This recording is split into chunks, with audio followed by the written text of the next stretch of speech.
Good morning, everyone.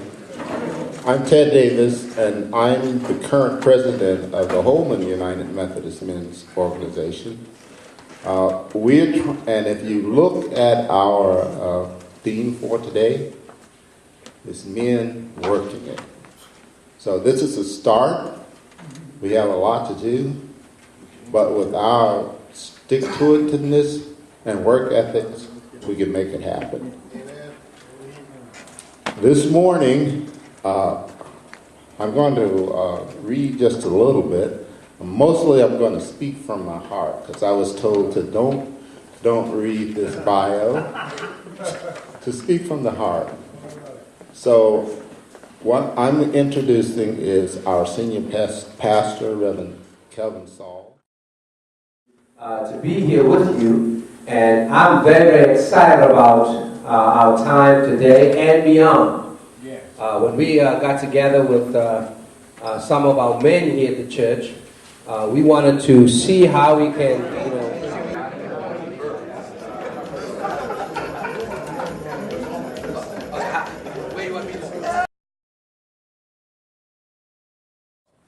Thomas R. Williams is a young man that I met this past summer. He was introduced to me by another associate of mine.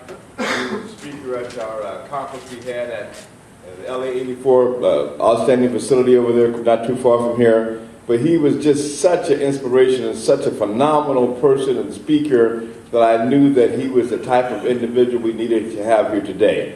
So again, his bio is in your program. Former professional athlete, just returned from China, doing some work over there. He's a Trojan, a USC. I know he's proud of that. Always SC fans in the house. On that note, again, Thomas R. Williams. Let's give him a round of welcome, please.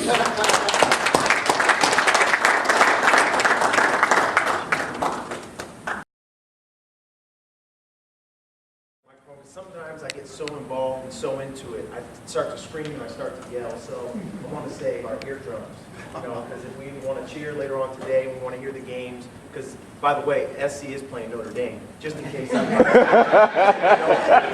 think the other team is playing too today. I don't really follow it.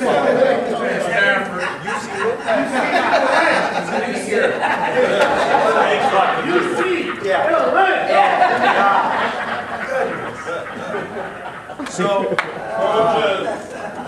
I'm so thankful to be here. Reggie, thank you very much for the invitation and allowing me to be here.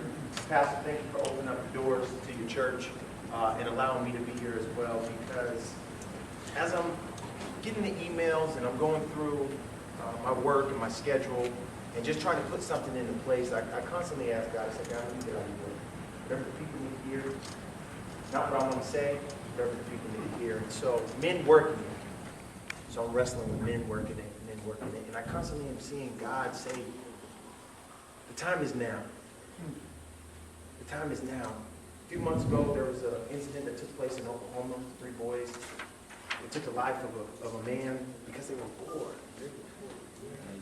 A young man, again, in Atlanta, went to the school with a semi-automatic weapon because he was bored. And I don't know who I'm saying this today to, but whoever you're leading, whoever you're mentoring, whoever's looking up to you, keep going. Keep going, because we don't know. We don't know who we're leading. We don't know why we're leading them. We don't know what they're dealing with, what they're going through. Because like God told me, time is now. See, my story is simple. Very simple. I grew up in a house, witnessed domestic violence. I witnessed a man drinking, a man putting his hands on my mom. Because you think your dad is Superman. There's nobody who can beat your dad. There's nobody who can work harder than your father. There's nobody who is higher than your dad. And so when I grew up, I didn't have a dad anymore because of his decisions and his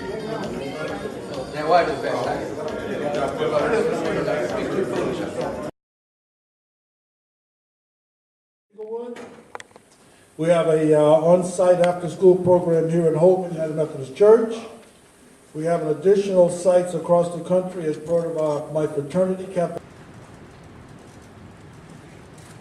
These are the elements of a toolbox. These are the tools for life. These are the things that young men need to have. Why are you interested in working with these boys? They're not going to respond to you. And these are the teachers that these kids have been. It's a piece here on time. I've been the Chief Development Officer for the Boy Scouts. I've done the program side. I was a scout when I was young. And so what I do is I fundraise. It is a mentor program that is geared towards providing mentorship and partnering with these young men, fellowshipping with these young men, and just making them stronger young men. We go out in the community. 10, 30, Proposition 10 being the 50-cent cigarette tax, about $70 million a year. Proposition 30 being the local control fund. Anyway, what motivated me to get involved in the program this past year is that the program is not part of the church's budget. So we have to fundraise with the current culture that they're experiencing, so we can try to bridge the gap with these various analogies. I probably don't need to say this, but the Boy Scouts are a God and country program, period. In fact, if we do anything, we probably do it a little to the extreme. We're sometimes in the middle. Then you come in and assist you with developing curriculums and volunteer programs and subjects like